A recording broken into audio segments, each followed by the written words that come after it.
পুরো পৃথিবীকে নিয়ন্ত্রণ করছে যুক্তরাষ্ট্র। ভূমি, সমুদ্র কিংবা মহাকাশ, সবকিছুর নিয়ন্ত্রণ এই একটি দেশের হাতেই। একবিংশ শতাব্দীতে এসে আমরা এমন এক পৃথিবীতে বসবাস করছি যেখানে কোনো আনুষ্ঠানিক ঘোষণা ছাড়াই পুরো দুনিয়াকে নিজের ইশারায় চালাচ্ছে ওয়াশিংটন। আপনি চীনের পণ্য ব্যবহার করতে পারেন, জাপানি গাড়ি চালাতে পারেন, কিন্তু দিন শেষে আপনি যাই কিনছেন তার লেনদেন হচ্ছে মার্কিন ডলারে। যে স্যাটেলাইট দিয়ে আপনি ভিডিও দেখছেন তার নিয়ন্ত্রণও আমেরিকার হাতে।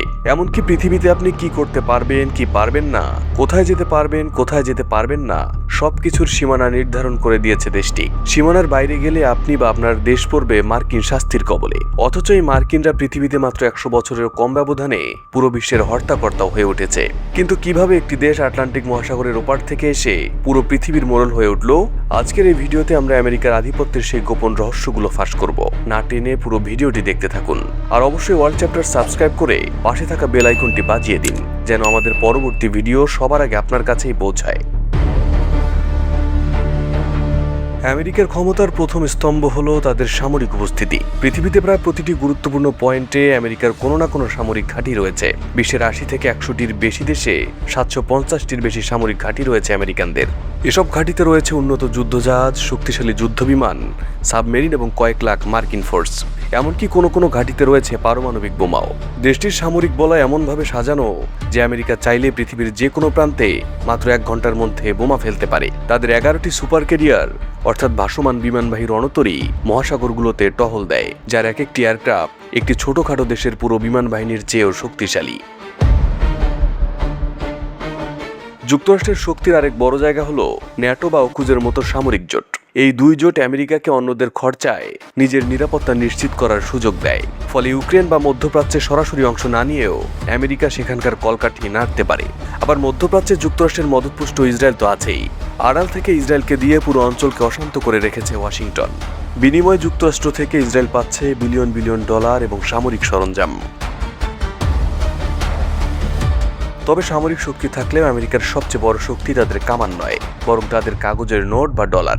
1974 সালে সৌদি আরবের সাথে এক গোপন চুক্তির মাধ্যমে আমেরিকা নিশ্চিত করে যে সারা বিশ্বে তেল কিনতে হলে ডলার ব্যবহার করতে হবে। যেহেতু তেল ছাড়া পৃথিবী অচল, তাই প্রতিটি দেশ ডলার জমা রাখতে বাধ্য হয়। এছাড়া আন্তর্জাতিক লেনদেনের যে সুইফট সিস্টেম বিশ্বজুড়ে ব্যবহার হচ্ছে তার চাবিকাঠিও আমেরিকার হাতে। যদি কোনো দেশ আমেরিকার অবাধ্য হয় তবে তারা তাদের সিস্টেম থেকে ওই দেশগুলোকে বের করে দেয়। বর্তমান বিশ্বে ভুক্তভোগী ইরান, উত্তর কোরিয়া, রাশিয়া এবং চীন সহ বেশ কিছু দেশ। এর ফলে সুইফট সিস্টেম থেকে বের করে দেওয়া সেই দেশগুলো বিদেশের সাথে কোনো ব্যবসা করতে পারে না। এক কথায় কোনো ঘোষণা ছাড়াই একটি দেশকে অর্থনৈতিকভাবে পঙ্গু করে দেওয়ার অস্ত্র সুইফট সিস্টেম। অর্থাৎ কোনো দেশ আমেরিকার অবাধ্য হলেই সেই দেশকে পঙ্গু করে দেয় আমেরিকা। এদিকে 21 শতকে এসে আমেরিকা এক নতুন ধরনের যুদ্ধ শুরু করেছে, যার নাম ডেটা ওয়্যার।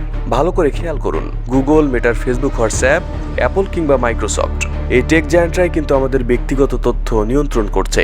আর এসব প্রতিষ্ঠান কিন্তু আমেরিকার।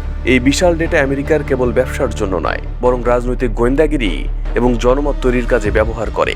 এছাড়া আমাদের ফোনের ম্যাপ যে জিপিএস ব্যবহার করে তার মালিকানা মার্কিন প্রতিরক্ষা বিভাগের। তারা চাইলে মুহূর্তেই কোনো অঞ্চলের জিপিএস বন্ধ করে দিয়ে সেই দেশের যোগাযোগ ও সামরিক ব্যবস্থা অচল করে দিতে পারে। এ কারণে চীন, রাশিয়ার মতো শক্তিশালী দেশগুলো নিজেদের তৈরি জিপিএস ব্যবহার করে।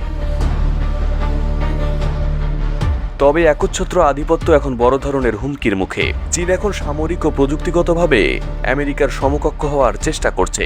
তাদের বেল্ট অ্যান্ড রোড প্রজেক্ট আমেরিকার বলয় থেকে দেশগুলোকে বের করে আনছে। এছাড়া ব্রিক্সের অন্তর্ভুক্ত দেশগুলো এখন ডিডলারাইজেশন অর্থাৎ বিশ্বজুড়ে ডলারের প্রভাব কমাতে কাজ করে যাচ্ছে।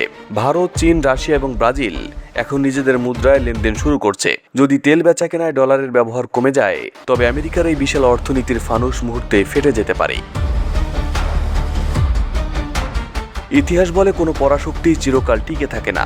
তবে আমেরিকা যেভাবে প্রযুক্তি, অর্থ এবং সামরিক শক্তির এক অভূতপূর্ব সংমিশ্রণ ঘটিয়েছে তা ভাঙা মোটেও সহজ নয়। তবুও যার শুরু আছে তার শেষও আছে। আপনার কি মনে হয় আমেরিকার পর বিশ্বের পরবর্তী নেতা কে হতে পারে? চীন, রাশিয়া নাকি অন্য কেউ? আপনার মূল্যবান মতামত কমেন্টে জানান। ভিডিওটি ভালো লাগলে লাইক দিন এবং আমাদের ওয়ার্ল্ড চ্যাপ্টার চ্যানেলটি সাবস্ক্রাইব করুন। দেখা হবে পরবর্তী নতুন কোনো ভিডিওতে। ধন্যবাদ।